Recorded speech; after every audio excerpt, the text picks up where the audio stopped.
Warning: this episode contains brain food that will lead to improved emotional and social intelligence.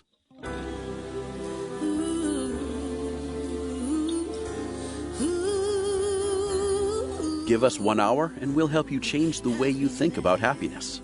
Harvesting Happiness with Lisa Cypers Kamen is fresh, optimistic, and purpose-driven media that promotes well-being from the inside out. Each week, Lisa spotlights diverse trendsetters and change agents who are the greatest contemporary thinkers and doers, devoting their lives to creating a better world in which to live. Your host, Lisa Cypers Kamen, is a widely recognized applied positive psychology expert, author, documentary filmmaker, and lecturer specializing in optimal lifestyle management.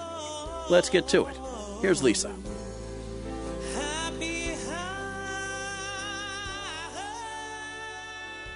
Good morning, good afternoon, and good evening, wherever you are. Thanks for joining us on today's show, where you will learn how to create and sustain intimate relationships that stand the test of time. My first guests are Dr. Harville Hendrix and Dr. Helen LaKelly Hunt. Let's join that conversation. When you think about what you want out of your life, most of us will say, we just want good love. We want to be happy. We want to be seen and heard and understood. And I think that's what rules most of us. But learning how to get the love that we want is the challenge. And I have the greatest honor of having Harville Hendrix and Helen LaKelly Hunt in the house today to talk about their book that I read many moons ago. And I'm so glad that it is being publicized and brought to life again, and that is Getting the Love You Want, How to Experience More to Satisfying Relationships and Build a Lasting Source of Comfort and Intimacy with Your Partner. Good morning, Helen and Harville. Thanks for joining us on Harvesting Happiness.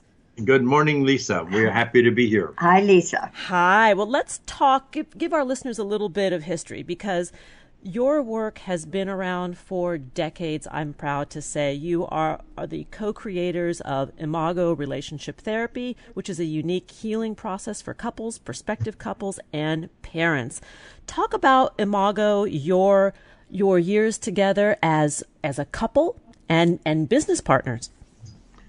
Well, that'll be fun. Yeah. Our years together actually began in 1977 when we both met at a party that neither one of us wanted to go to, but were sort of encouraged to go there by our friends. And we left with I don't quite know what the thing was, but we left knowing we were going to talk again and meet again. And we did. And we began a conversation about relationships because we were both divorced, wondering why. And how could good people like us have a divorce and stuff like that. And that led to the research on why do couples fight that led to the book Getting the Love You Want, which was published first in 1988. And we began this conversation. We've been pillow partner talk. We've been manuscript creator, book writers, and workshop leaders. Couldn't have happened without Helen. It's purely a co-creation of all these years of bringing stuff together. And Helen wants to say something. Yeah, my version that I would add is just that at this party, I was a single parent. I was divorced and really sad. And someone told me Harville Hendrix was in the other room and that he taught psychology and religion at the seminary, which I knew at the university here in Dallas. And I made a beeline into the other room. Oh, and they said, he's divorced now, and you might want to meet him. So I made a beeline and introduced myself and tried to get him to ask me out, and he did. And then on dates, when he told me what he'd like to do with his life, I proposed. Boom.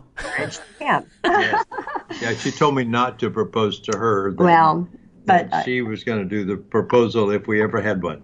Well, I said that to every guy I dated. So I waited 5 years. Oh, well, that's TMI. But anyway, or maybe, I mean, it's fun for us, but don't want to be sensitive to your audience. But yeah, I was so in awe of his vision, and I've been so thrilled to be his partner. Oh, that warms my heart, because you look at couples who have been together for several decades and you ask them about that spark, about that connection, and what it is that keeps the pilot light ignited. And there it is. Yes. It's Well, no, that's not it. Oh, tell us more. No, that was the lighting of the pilot light, but that didn't mean the flame didn't get extinguished. So basically, while I was excited about dating him and also so excited about the book, we fought all the time. And so we fought, and I just, we both wondered, ooh, what would it be like to be married? We fight all the time. And so, long story short, I did propose, the book got written, and it was so exciting, but we kept fighting. And so we really went through the valley of the shadow, like a lot of couples, even talking to divorce lawyers. And the good news is I had the marriage of my dreams. We are the poster child for the dream can come back. The pilot light, the flame can be reignited. Yeah. In fact, we had, I would say, 20 years of struggle that almost led to a divorce. And then we began to apply, and that was during the time the book had been written, had been on the bestseller list. Oprah had published it, and we were well known in the world. But we were really not practicing what we had written about and did with couples, which is kind of a lesson in itself. You can know it, but not if you don't do it, you don't really know it. So we began to practice, and a bunch of things we could say about that. But ultimately, the practice led to a reconciliation, to a recommitment, to a new marriage. Was 2000, the New Year's Eve, 1999, we had a recommitment party. So we began the 2000 with a new marriage. And we've been going really well ever since because we stay in the practice of the process. Well, and Harville keeps growing the theory. He's the theoretician, and it's brilliant. And we added new things to the theory, and that's why there's a new edition. And in addition to him deepening and expanding the theory, what he does is also simplify it. So he can say very simply, and I can say very simply, what it takes to keep the flame flaming and warming and lighting the relationship and lighting the world. Enlighten us, because we all want love, and some of us do have zero skill set in knowing how to create it and keep it. Well, I think that there are about three important things to say about keeping love alive, to use sort of well-worn phrase. And one of them is that you have to learn how to talk.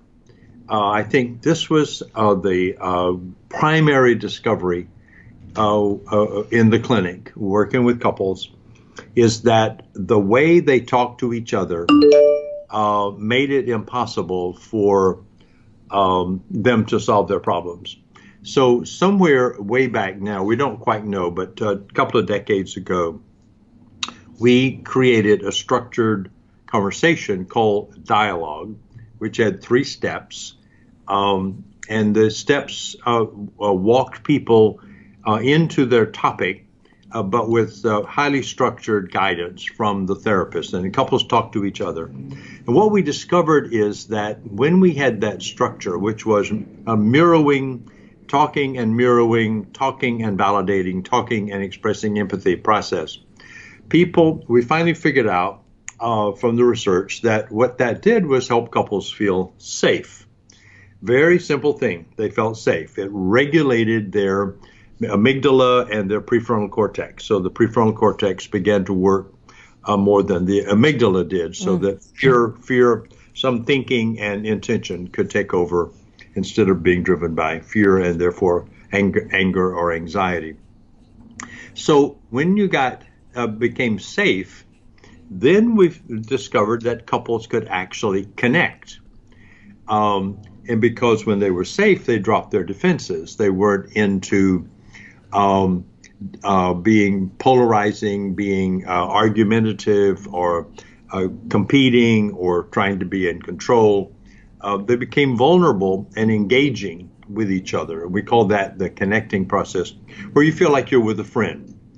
And when you're connecting, then you become partners in the project of making your marriage the marriage you want.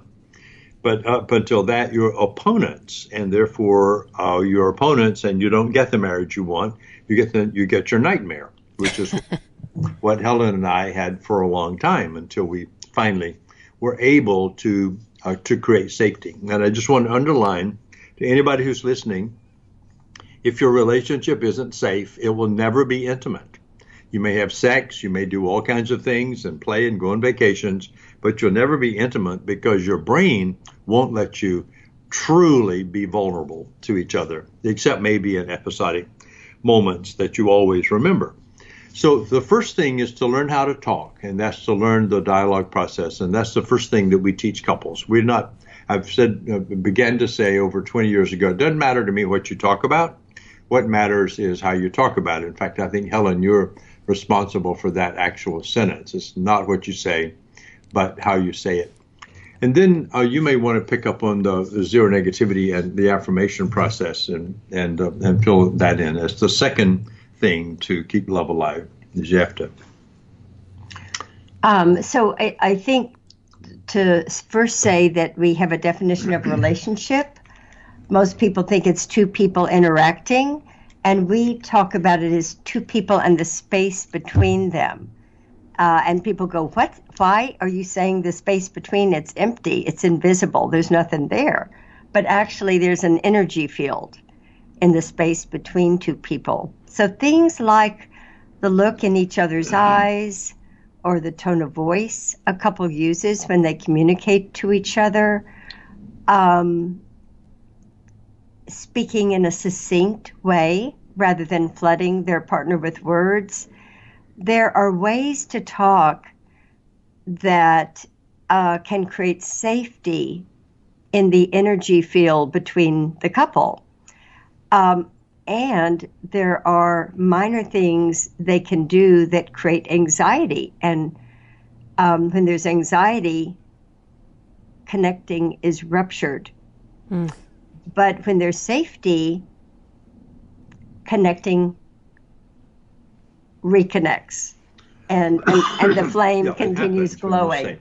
And can't happen unless you're safe. And it really, there's a long story we won't go into, but Harville is the one that really was interested in his and my practicing having zero negativity in the space between, seeing if we could communicate without making each other feel anxious. And we got a calendar and charted it every night to see if we could succeed at having one day with one of us, with both of us feeling safe with each other throughout that day. And it was really hard. It was sort of like a research on our own selves that, boy, we kept blowing it with each other.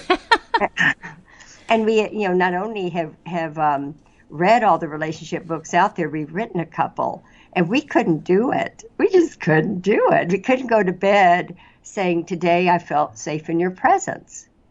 Wow. So, yeah. From the experts, no doubt. Yeah. That was a big wow to us. We had no idea. Like for my end, Lisa, like I wasn't ever being negative. I was just trying to improve Harville. I have little things that if he did a little bit better, it would make his life work. I had no idea that my great advice landed negatively on him. Oh my goodness. I now ask Harville questions. I wonder about Harville. I let other people try to improve him. If there is any improving needed, I stop trying to improve Harville. And I have a better relationship. And Harville learned some things. But anyway, a couple can experience a lot of wonder if they practice zero negativity together. So I got better after you stopped trying to improve me. Much better. Poor Harville. counterintuitive, right? We want to fix and bend and need someone into something better when we step away, they do it just fine on their own if given the opportunity. Well, the way we language that is that negativity or criticism of any kind, it basically annihilates your partner because it says you are not the person that you could be or should be or that I want you to be. You have to be somebody else. And everybody, even if they don't consciously feel that annihilation, even if they don't think that that's annihilating to me, they experience annihilation. And so consequently, they're going to do one of two things. They're going to come back with a roar and say, you can't get rid of me, and I'm not going to do all that. Or they go away and don't protest, but they're gone. Either way, the relationship is ruptured. So we now have a pretty strict thing that if you want the relationship of your dreams, you must go zero negativity. And there's a process, even a pledge that people sign, and we help them understand what it is and how to do it on a daily basis. Then the third thing that keeps love alive is sort of like a garden. You have to water it, and we call it the affirmation process. And that is that instead of putting your partner down, you put your partner up. Yeah. And you say hey, that was really good. Thank you for bringing me that cup of coffee. I love the warm look in your eye. You are such an amazing person. Wow. You do all kinds of affirming the being of the other as okay as it is. And when the other is affirmed and not negated and talked to in such a way that you can connect, you then free the neurochemistry of the brain to produce endorphins and dopamine so that you have a support in your body for what's happening in your behavior, which is influencing what's going on emotionally. So we say that's the formula. Learn how to talk so your partner will listen, and to listen so your partner will talk. Is zero negativity and affirmation, and you will build the relationship of your dreams because it'll be safe, you'll experience connecting, and joyful aliveness. Let's jump off to that break, and when we come back, we'll continue the conversation with Harville Hendrix and Helen LaKelly Hunt. We're talking about the new edition of Getting the Love You Want, how to experience more satisfying relationships and build a lasting source of comfort and intimacy with your partner. To learn more, please visit harvilleandhelen.com. On Twitter, you can connect with them at Harville Helen and at Harville Hendrix. On Facebook, that page is Harville and Helen. Here comes the break. We'll be right back, and that's a promise. Hang on. Before we take that pause, I want to talk about something that's super important. Around here, we advocate for emotional fitness training because it helps us cope better today when the future is unknown, plain and simple. If you've been struggling with adapting to the new normal, know you are not alone. Many of us are dealing with the challenges of uncertainty and change.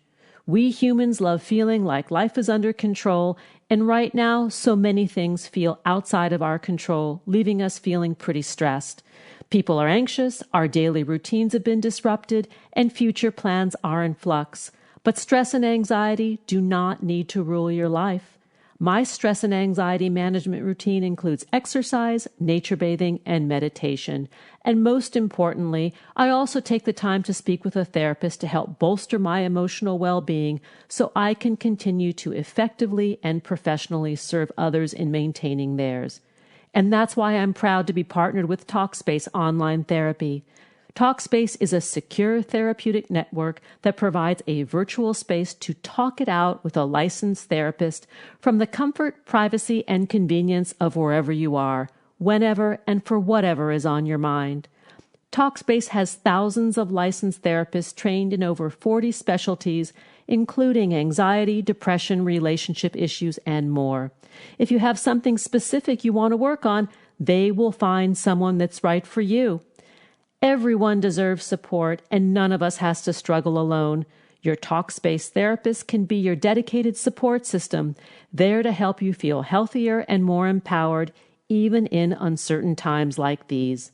The bottom line is that we all need to talk sometimes, and Talkspace wants to give more of the support we deserve at a price we can afford.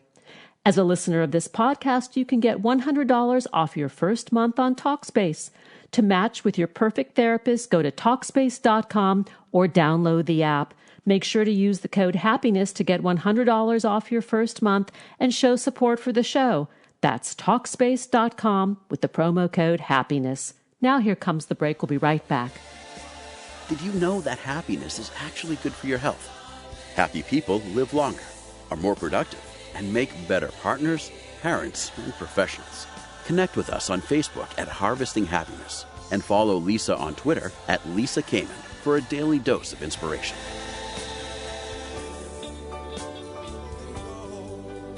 It's when the wind blows you a kiss. And what you got, hold on to this. What is your happiness? Welcome back to today's show. If you're just joining us now, we're talking about what it takes to create and sustain intimate relationships that stand the test of time. Let's get back to my conversation with Dr. Harville Hendrix and Dr. Helen LaKelly Hunt.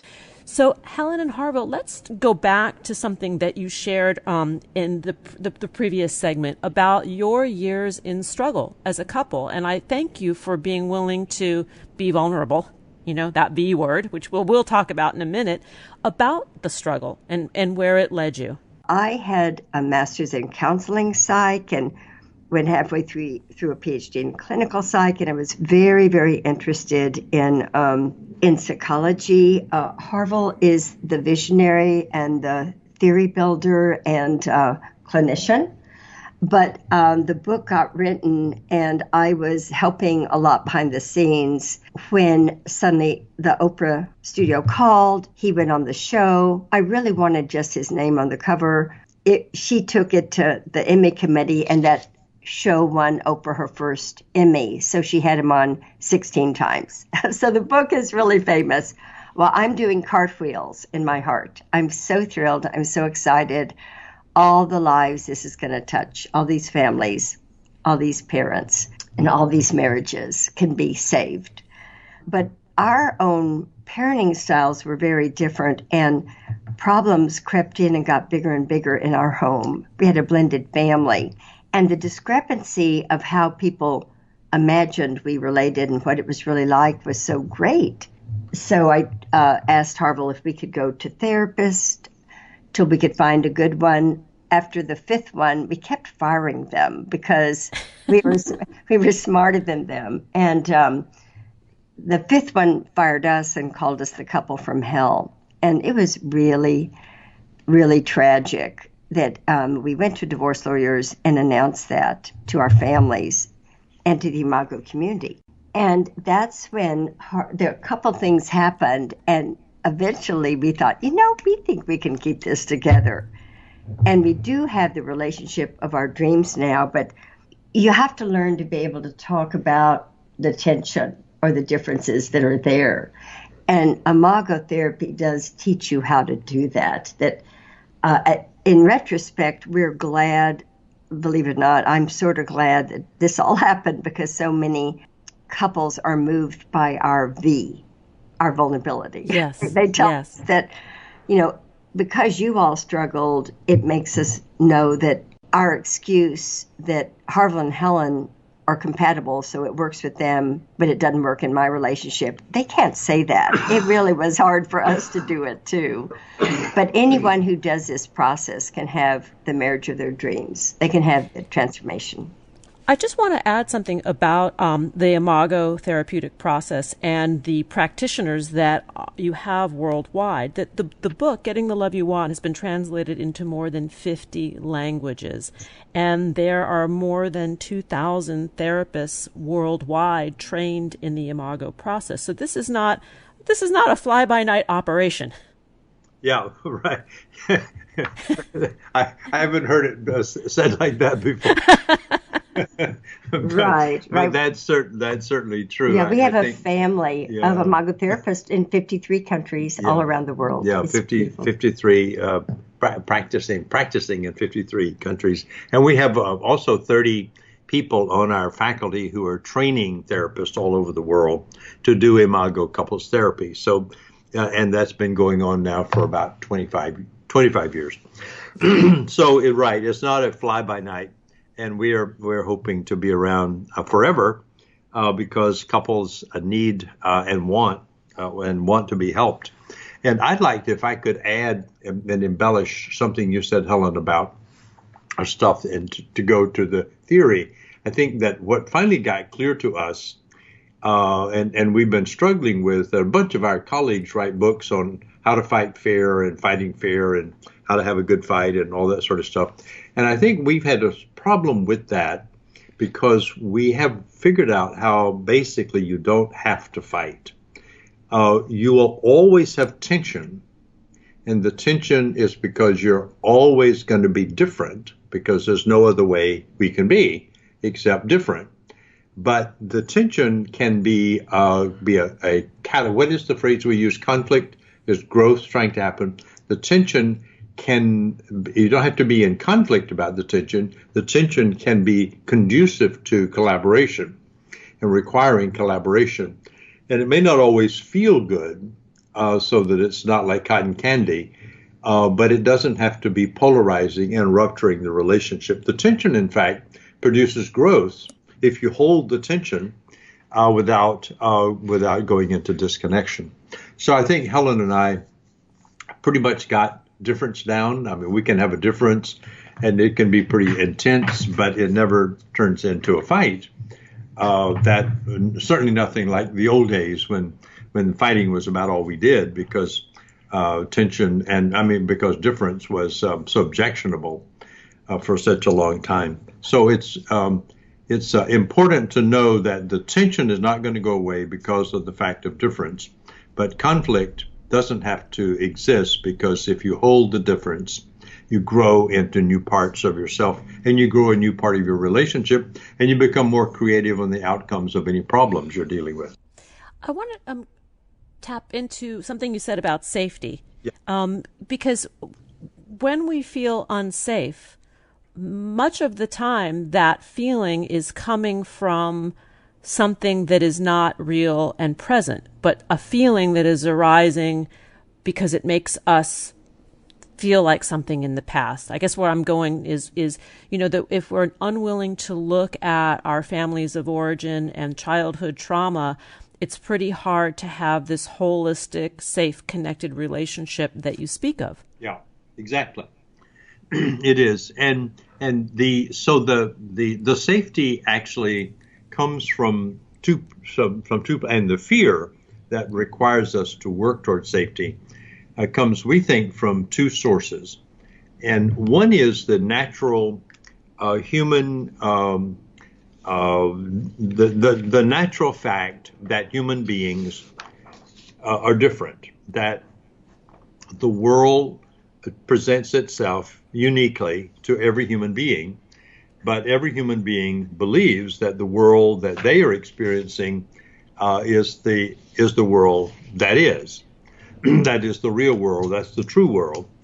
And so that the conflict is about my world, your world. Like one of mine and Helen's tensions is what will the temperature in this room be? Right. And will it be at 70, it's about 71, which is good for me, or will it be about 74, which is good for Helen? So is the room cold or hot? Well, it depends on who's shivering and who's sweating, because perspective and experience are always different. And that's a sort of prosaic way, and everybody can identify with that.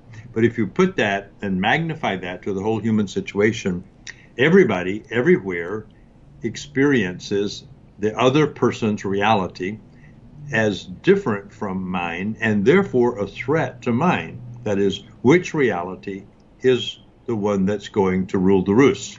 Right, and I'll just mention all I needed was to put on extra clothes.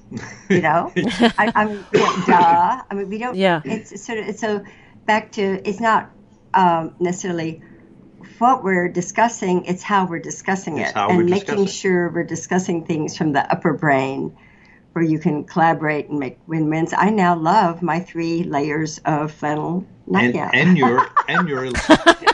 your electric blanket. Yeah, So great. I'm it's acing it, but anyway. So the tension produced creative outcomes so that I'm can sleep under one sheet and she sleeps under an electric blanket, but in the same bed. So that's just, again, a prosaic thing. But the second source of the problematic is that that inability, we think, the inability to really see and accept difference as okay comes from our childhood background, in which when we were little and in our parents' arms, we were being shaped by the sensitivity, the attunement that they had to our needs, and we were recording them as they were interacting with us and creating in our amygdala an emotional memory of our parents and of our interaction with our parents. And in our later on, that's from the beginning of life in the amygdala, which is the fear center of the brain. Then later on in the hippocampus, we begin to record the events, actual events, but that's at about age 3 or 4 that we can record events. Prior to that, you can only record emotions. So, but these emotions and these recordings have 2 subjects. One is, what are they doing that makes me feel safe and alive? And what are they doing or not doing that makes me feel scared, as if I'm not going to survive? So the baby's basically calibrating that all the time and making a picture of it. And here's the fact, what makes this interesting is that template, that movie, all of us run in adulthood when we're looking for our intimate life partner. And the movie, we're looking at the world through the movie, through the template, through the filter, for somebody who is similar to the caretakers who did not meet our needs. And when we see that person, our unconscious mind, we have 2 layers of perception. Our unconscious perception will see this person as similar to the caretakers, triggers memories, not in our conscious awareness, but in our conscious awareness, we're just excited. And we move across a crowded room towards this amazing person. But underneath that, there's an expectation being set up. This person is like mommy and daddy. From them, I can get my needs met. So when that happens, you fall in love. And then you move toward establishing a connection and a relationship with that person in your unconscious mind so that you can get the needs met from a person in adulthood that were not met in childhood. But this person is similar in adulthood to the person in childhood who did not meet your needs. So because you selected them, we select that person. So we're attracted to it. We're attracted to it. We select it unconsciously. We wouldn't, if we knew what we were doing, we wouldn't do it. So this is, I think, ever who made up the world, made up human beings, knew that the person we need to be with is not somebody we would choose if we knew who they were. You would not pick a person like your cold father and your invasive mother. But that's the only kind of person you really are attracted to at the unconscious level, because those are the people who frustrated you in childhood, and you have to get what you didn't get from a person similar to the one from whom you didn't get it, but from whom it should have come. That seems to be the way the brain sets it up. So obviously you're going to go into conflict about that, because that person that you've fallen in love with is going to respond to you like your caretakers did. They're not going to meet the need. And you're going to respond to them like their caretakers did. You're not going to meet their needs. So you're going to go into a real serious impasse. And this is where it's really important that couples know that the big problem in their relationship, the big impasse, is not a function of their own adult will. It's the collision at the unconscious level of 2 competing need systems, both of which are seeking to be satisfied in a relationship in which neither one has the capacity to do it. So they have to know what it is and then grow that capacity, so that the problem your partner has with you is an opportunity for you to grow a part of yourself that you would never grow without that partner's needs. But it turns out that's a part that got shut down in childhood by your parents. So you were unwhole, and your partner wants the part of you, like let's say we all grew up with two arms, but your parents in childhood shut down one of them, but you'll marry somebody who wants both arms. Yeah. And then they will say, I want the other arm. And you say, well, I only have one arm. And they say, well, I think you can do it. I think you can hug me. I think you can do whatever. And if you stay with it, instead of saying, no way in hell, I don't do windows, if you stay with it and say, I will learn to be that, I'll learn to do that, you'll discover you're activating an undeveloped part of yourself, which is your full potential that got shut down in childhood. So your partner's needs calls you into your own wholeness.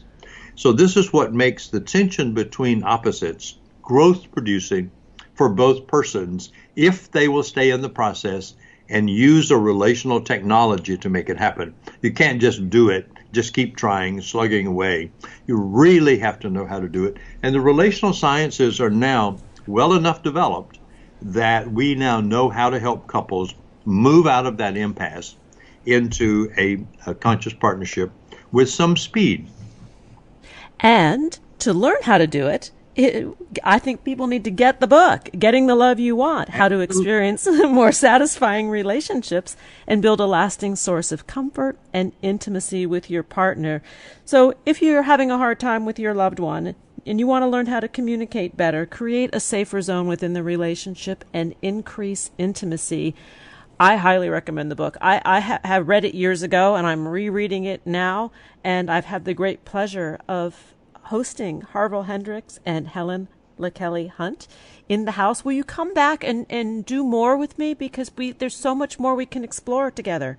Would love to. It would be an honor. Absolutely. Here comes that pause, and we will return. That's my pledge to you. Did you know that Harvesting Happiness travels? Lisa delivers unique on-site mental fitness programming at corporations, universities, and organizations around the world that boosts morale, creates positive change, and improves well-being. Visit harvestinghappiness.com to connect and learn more. It's when the wind blows you a kiss. And what you got, hold on to this. Welcome back. If you're just joining us, we are continuing our conversation about what it takes to create and sustain intimate relationships that stand the test of time.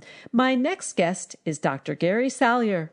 Today, we're continuing that conversation about love, love, love, love, the secret sauce to everything. My next guest is Dr. Gary D. Salyer. He is the author of Safe to Love Again, How to Release the Pain of Past Relationships and Create the Love You Deserve. Dr. Gary is a relationship expert, mentor, and speaker. For more than a decade, he has been helping people rewrite the rules of love in their brains. Using the science of intimate relationships, Gary guides singles and couples to claim a lasting soulmate relationship. And who doesn't want that? Gary, thanks for joining us on the show. And I'm happy to be here, Lisa. I am super happy that you're here. Let's talk about the inspiration for writing this book, because you grew up in circumstances that sound like they were challenging. Oh, yeah, they were challenging. I grew up in a family that for 7 generations, nobody graduated in high school, a lot of alcoholism. And my mother had borderline personality disorder. Most people were divorced and miserable. And I can still remember at 7 saying, I don't want to be like this. So when I went to college, I enrolled in a psychology degree and religion, thinking surely this will give me all the answers, double major. In my senior year, a professor says, come on in here in the psych department, we want to give you a test.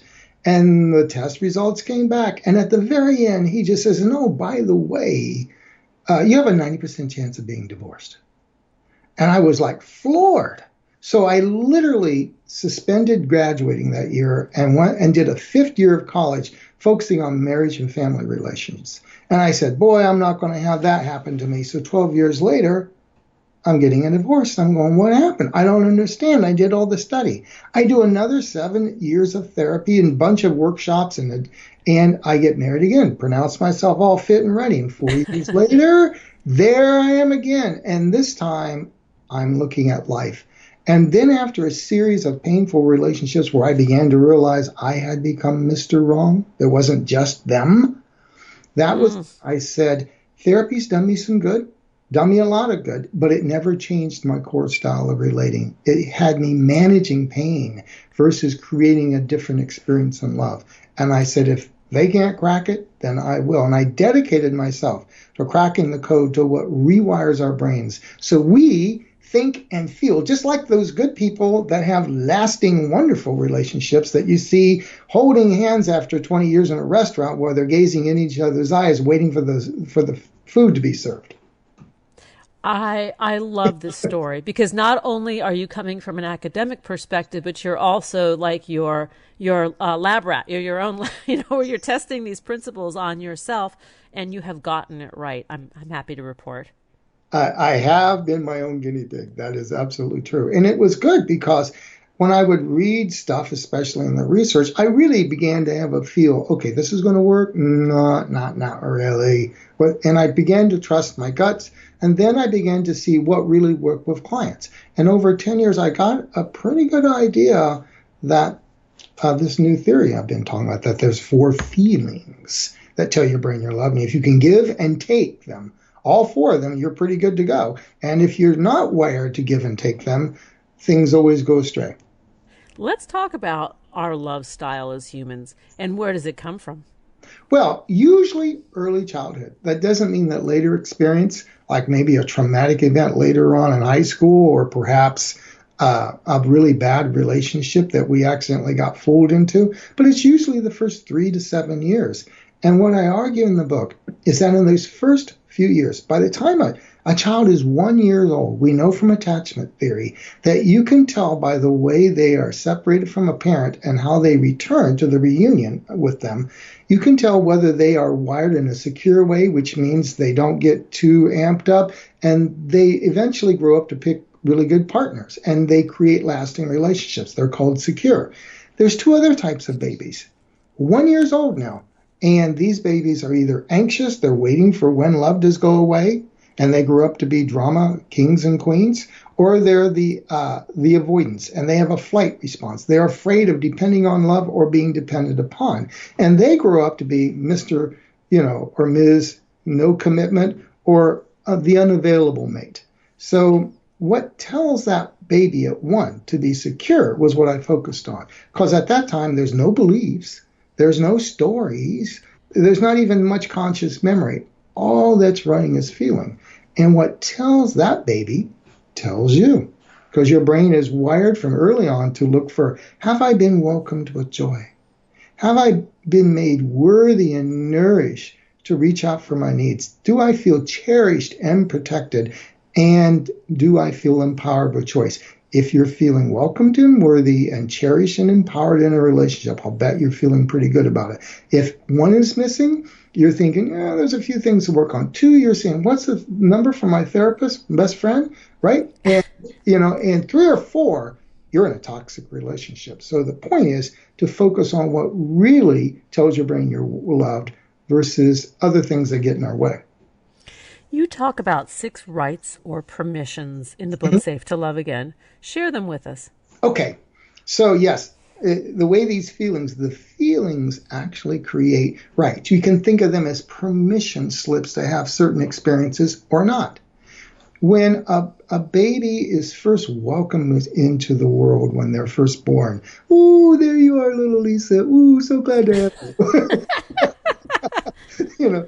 That gives you the feeling of welcome with joy. And when you feel welcome with joy, you have a pretty good right to exist, as I call it, to be in your body, to be connected. It feels good being in the world, in your world, in the body. The second right is, it usually comes along as we feed our babies. So when the baby is allowed to reach out to signal it has a need, and there's an attuned response back. So you reach out for your needs, and you feel worthy to have your needs met. So that second feeling worthy gives you a right to reach out for your needs and to give and take in a balanced way. The third right is what I call right to separate and belong. This is when the toddler starts crawling and goes, oh my God, that's mom over there, and I'm over here. I'm separate. I get to be a me. So it's all about I get to be a me within an empowering, supportive, cherishing we. It's not just a me or just a we so I feel invaded. It's a balanced Goldilocks zone. I get to be a me inside a we. And as adults, that means we get to have some support, a safety net under the higher wire act of the aspirations of our lives and our dreams.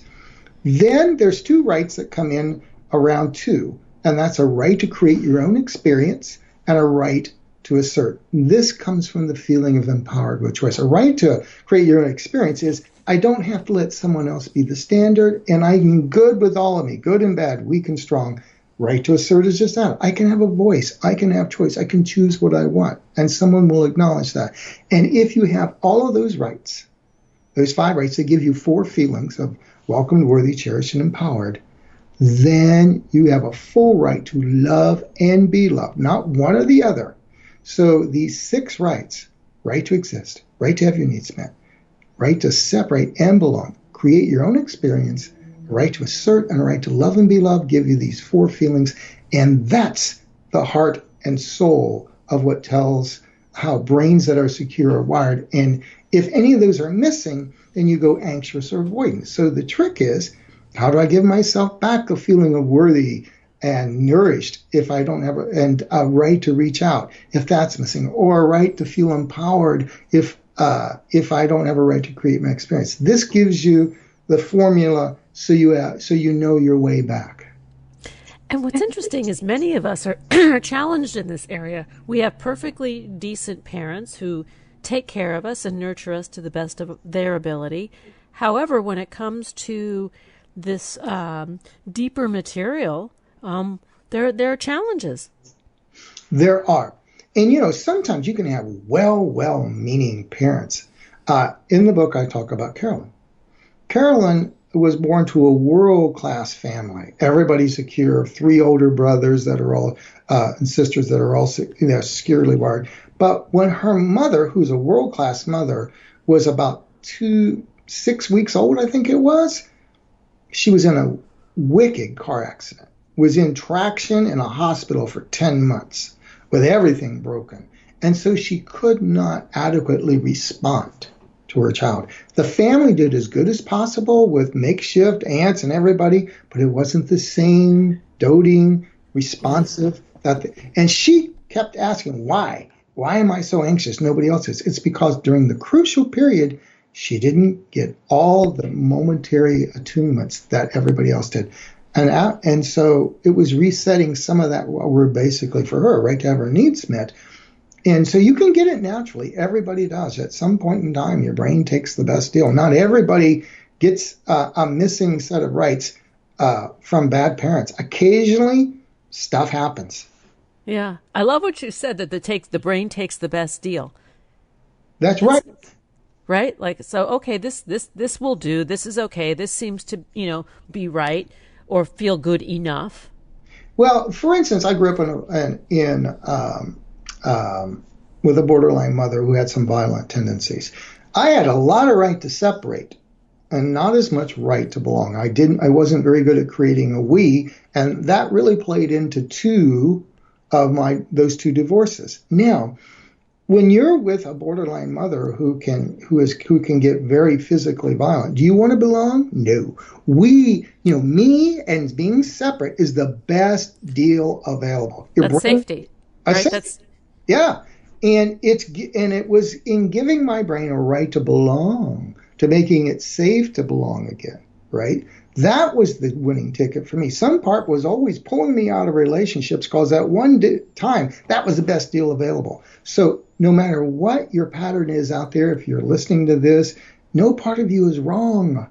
Some part just took the best deal available. We like that part. It's been working for 20, 30, 40, 50 years to keep you sane and on the planet. It's done a good job. We just want to give it a different security memo. And when we talk about a borderline mother or a borderline parent, describe for the listeners what some of those features are. One word, duck. Some of those features are you feel like you walk on eggs. You never know when she's going to ignite, or he. There's usually there's the punishment never fits the crime. really have to watch for how volatile they are. You're always going to be made wrong. I remember in high school, she gave me 2 ties for Christmas. And when I went out that night wearing one, she goes, "You're just too hard to please." She goes, "You didn't wear the other one." I go, I go, "Mom, do you know any men that wear 2 ties at the same time?" But there was no way to win.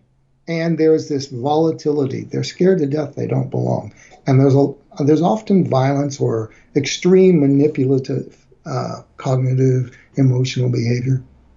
And verbally explosive, if not physically explosive, right? It can be either or both. It can be either or both. My mom had the physical down because I think she went through a lot of abuse herself, and she wanted to make sure she was in the power position. But you will often feel powerless, and the big feeling is, are you walking on eggshells? Yeah, there's not security in one's own home. The sense that the home is the safe harbor. Yeah, attachment theory loves saying us, do we have a safe haven? And that comes with a beautiful right to separate and belong. But if you're with anybody with a personality disorder, I guarantee you separate is a better deal than belonging. Yeah, I do. I hear you. I hear what you're putting down. We're going to take a break, and when we come back, we're going to continue the conversation with Dr. Gary D. Salyer to learn more about his work and the book, Safe to Love Again, How to Release the Pain of Past Relationships and Create the Love You Deserve. Please visit www.garysalyer.com. On Twitter, he's at Gary D. Salyer, and on Facebook, that page is Dr. Gary D. Salyer. Instagram, it's the same deal, and here comes the break. We'll be right back, and that's a promise. Who says money can't buy happiness? Whether you are a skeptic or seeker, check out Lisa's new book. Are we happy yet? 8 Keys to Unlocking a Joyful Life. A boot camp manual for greater emotional fitness is available at Barnes & Noble, Amazon, IndieBound, and HarvestingHappiness.com. Here's a truth bomb. Emotions are contagious, and happiness is a universally desired state. But we tend to forget that we all have the freedom to be happy or the liberty to be miserable each day, regardless of external circumstances. Explore the journey of human happiness, how to find it and keep it, with Lisa's documentary film, H Factor. Where is your heart? Visit HarvestingHappiness.com to learn more. It's when the wind blows you a kiss. And what you got, hold on to this. And we are back, talking about what it takes to stand the test of time in our most intimate relationships. Let's get back to the conversation with my guest, Dr. Gary Salyer. So, Gary, in the previous segment, you were talking about your history, what brought you to write this book, the education, the trial by fire in your marriages to learn how to create and maintain a lasting, soulful relationship. In your book, you talk a lot about neuroplasticity and rewiring the brain as a way to heal and learn how to be in relationship as an adult. Yes. The big thing, the big thing is hopelessness. One of the things I discovered while writing the book, I had about 40 or 50 people, clients, friends who were reading it. And the feedback I kept getting was, oh my God, that thing made me feel hopeless. Can you give me a little more hope? Hopelessness and I think not deserving, not feeling worthy are pretty much at epidemic proportions in this culture of ours. So a lot of attachment books have been good at saying, hey, you're anxious, you're secure, you're avoidant. Great, that in $5 just might get you something at Starbucks.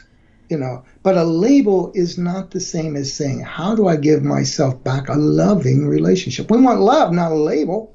And so this book is saying, how do we restore these feelings? The secure baby feels welcomed, worthy, cherished, and empowered. And I spend 6 chapters talking about how clients and the work that we did together found their way back to feeling worthy, to feeling welcomed in the world, to feeling cherished if that was what was missing. The key point, and it's not just thinking it, you've got to do the really deep work that's not the stuff in the prefrontal cortex. It's not the stuff that says, hi, I'm Lisa, I'm Gary, or whoever you are out there. It's the deep stuff in the limbic system and what's called implicit memory. Implicit memory is just a part of our memory that you can't recall, but you'll never forget.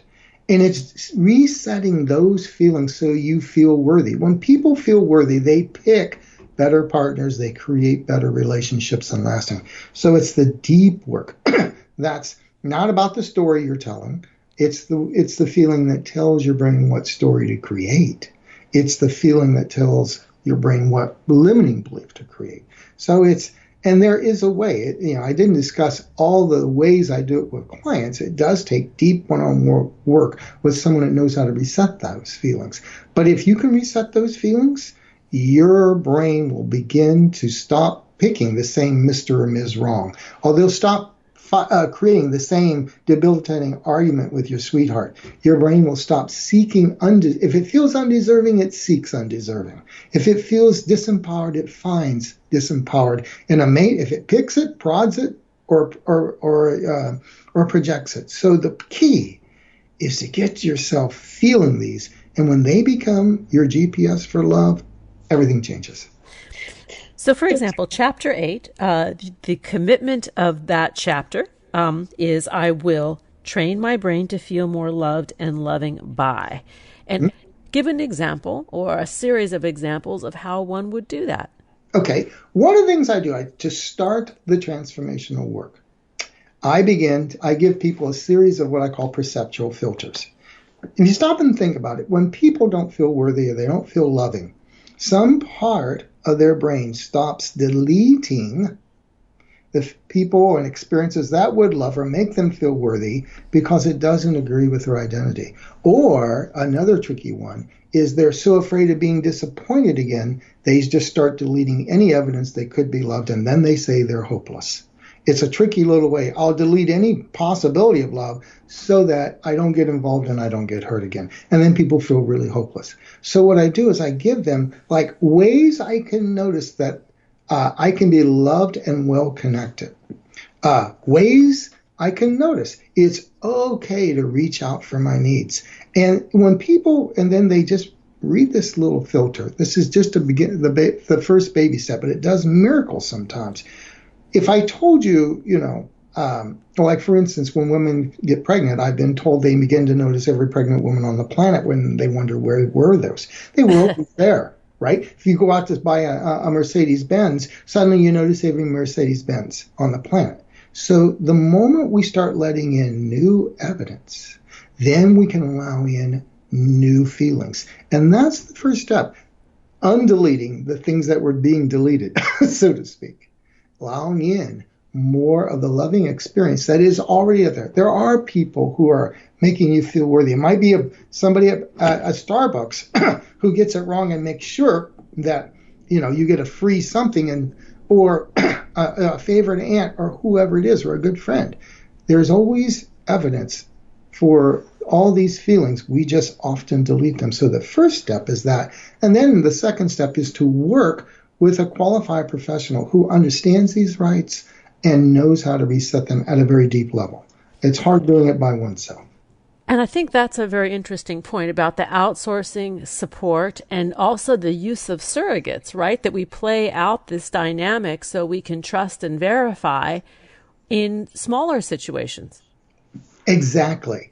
I mean, one of the things, the three things, if anybody else, is that you're deserving of way more than you think you are. Hope is available, change is possible, and we do need a community. We need to be in a we. It takes a village to raise a child. It takes a village to restore love stuff. We need all the good things. People that give really great memes on Facebook or podcasts that talk about it. You're finding a trusted therapist or coach who can work with your friends, secure friends, not the jaded ones. Look out and notice that there is a we available in the universe. But you've been so focusing on me and I've got to do it that we often forget, wait a minute, every day we are surrounded by a we. Right now, You and I are we. We are working together to create more for the various people we serve. We're a team at this moment. Just notice right here, Lisa, there's a we for this 25 minutes. Yeah, it's healing, right? You have successful we's, these little test scenarios. It makes one feel more confident to go out in the world and say, yes, that I am worthy of love, connection, and belonging, as Brene Brown puts it. And then you seek to surround yourself with more relationships that offer that sense of connection and a glow, that inner glow. Yeah, yes, I'm a part of something that is bigger than myself. I guarantee you that if it feels like you're all alone in the world and no one's going to ever be there for you ever again, that some part of you, at one time, being a we was so painful, some part just deletes it so you never go there again. And that's a tragedy. Yeah, it is. That's how real hopelessness, and hopelessness, if you stop to think about it in this way, is there trying to protect you, but it's not doing a real good job of it. It's kind of like, I remember one time, my grandmother had flower beds, and she explained to me, she said, and she told me one day that these dandelions were weeds. And and I noticed they had flowers. So I went out and I helped Grandma by de-weeding the garden, except I picked everything with a bloom because she had told me this is. And she goes, "What did you guys?" Says, "Well, you said they," and I pointed to the dandelion, and that's kind of the way our security. Your brain's trying to do something helpful for you. It just got the wrong security code. Now we just got to get it safe with belonging, or or reaching out, or having a voice. Whatever was taken off, and it will always take the better deal if we can just give it the flavor of safety that your brain is looking for, and that's the key. And I think surrounding ourselves with healthy models. So say family of origin, relationships weren't good, models not good, there are attachment challenges, that we create a family of choice as we heal that will deliver that sense of connection or tribe in a healthy fashion. It's absolutely. Do we have time for a really quick short story on that? We do. We do need models. I had a great third grade teacher. I was teacher's pet, and I had a younger sister. And my sister tended to take way more after my mother. I was always saying, I want to go in the opposite direction.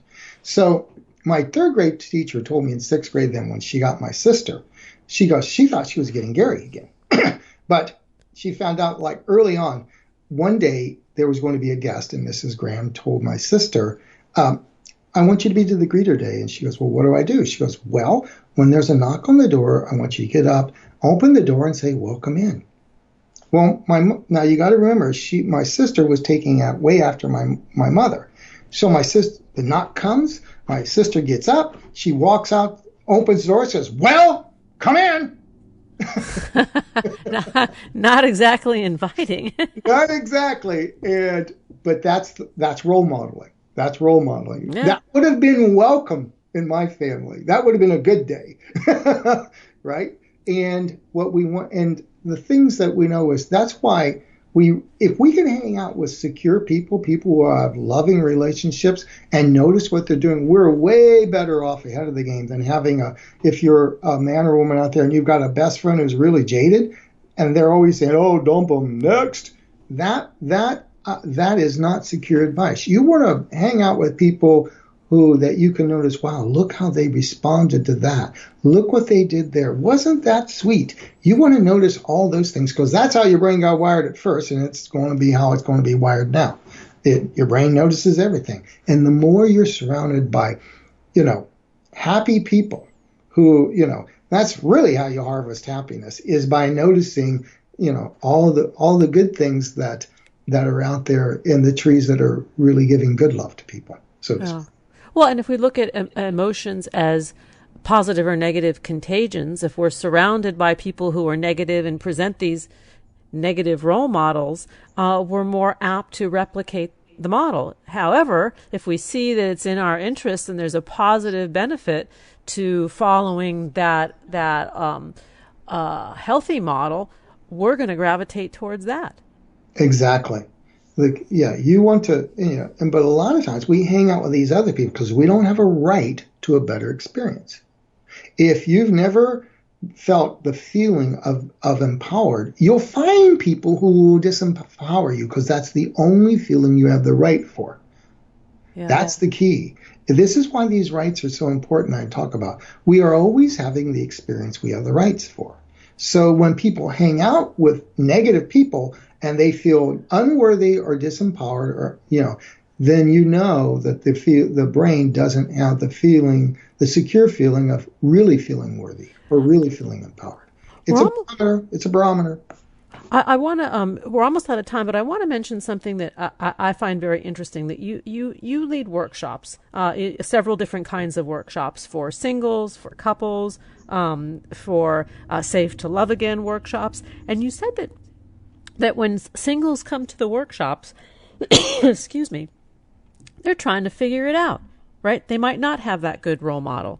And the idea that we can take these kinds of programmings and learn how to have a positive role model, to learn how to rewire the brain, sometimes that may be all that we need. It can be. With a little skill sets and seeing it modeled can go a long way. I remember at one of my extraordinary couples, I had a woman who had been through about a 26-year divorce. She was pretty jaded. She goes, I'd love to find a good man, but I don't know if I've got the skills even. So she came, and I can still remember, she looked at me when she left. She goes, for the first time in my life, I know what lasting love looks like. Because that's the power of just spending 3 days in an environment where these 4 feelings are given very much so, and the skill set. Because I always say, okay, these are the skills couples use to make you welcomed with joy. These are the skills couples use to make you feel each worthy or cherished. And if you have the skill sets and you have those feelings, you're just going to hang out with better people, pick better partners, and you have the skill set to create lasting, because the point of all this is everybody deserves a love that lasts. And that's my mission in the world. And it's a good one, I think. It is the secret sauce that makes us soar, right, as humans. Absolutely. Lasting is what everybody on the planet wants. And yet nothing stays the same, right? We have to wrangle with the impermanence of life and all things, and the evolution of relationships, and the ability to have some dominion over our own sense of self. Yes, lasting doesn't mean unchanging. I learned that way back as an undergraduate. I remember the professor brought in a couple that were 93 years. They had been married 63 years. He was 93, she was 88, and a football player said, "What's it like being married to the same woman for 63 years?" And this guy looked him straight in the eye and said, "Son, if you think you're married to the same woman for 63 years, you've got it all wrong. I've been married to 5 women." That's fantastic. And he explained the 5 women he's been and how different they were. And she's just nodding.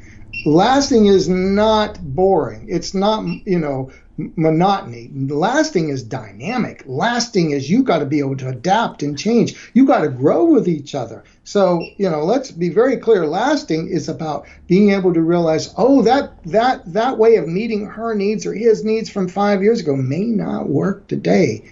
That's what attunement is. Yes. So lasting is very much dynamic. Yeah. And it's about keeping in touch with who is my beloved today. Not last week, but today. How do I attune? Well, what do I need today? We, you and me, together, and our guests today wish everybody good love and the discernment to know the difference. To learn more, please visit www.GarySalyer.com. On Twitter, you can connect with Gary at Gary D. Salyer, and on Facebook, Dr. Gary D. Salyer, and on Instagram, it's the same deal, Dr. Gary Salyer, and there's a period between each of those words. Gary, thank you. This was awesome. Well, thank you, Lisa, for helping me get my message out that Safe to Love Again is available as a book, and together, you and I can change the world. Thanks for joining us on Harvesting Happiness today. This is Lisa Cypers Kamen, and my guests, Dr. Harville Hendrix, Dr. Helen, LaKelly Hunt and Dr. Gary Salyer wishing you kind thoughts, kinder words, and the kindest of actions. Until next time, remember, happiness is an inside job. Happiness is your inside job. Go out and rock your day. And oh yeah, stay safe, stay healthy, and stay joyful. Keep harvesting your own happiness anytime and anywhere from the comfort of wherever you are. Subscribe, listen, and share hundreds of downloadable episodes via our free app or from our libraries at toginet.com, iTunes, Google Play, and other fine podcast platforms. To learn more about Lisa's global consulting services, please visit harvestinghappiness.com. Spread more joy by liking us on Facebook at Harvesting Happiness and following Lisa on Twitter at Lisa Kamen. Harvesting Happiness is produced in collaboration with TogiNet Radio, KBUU Radio Malibu.net, and is available on PRX, the Public Radio Exchange. Thanks for listening.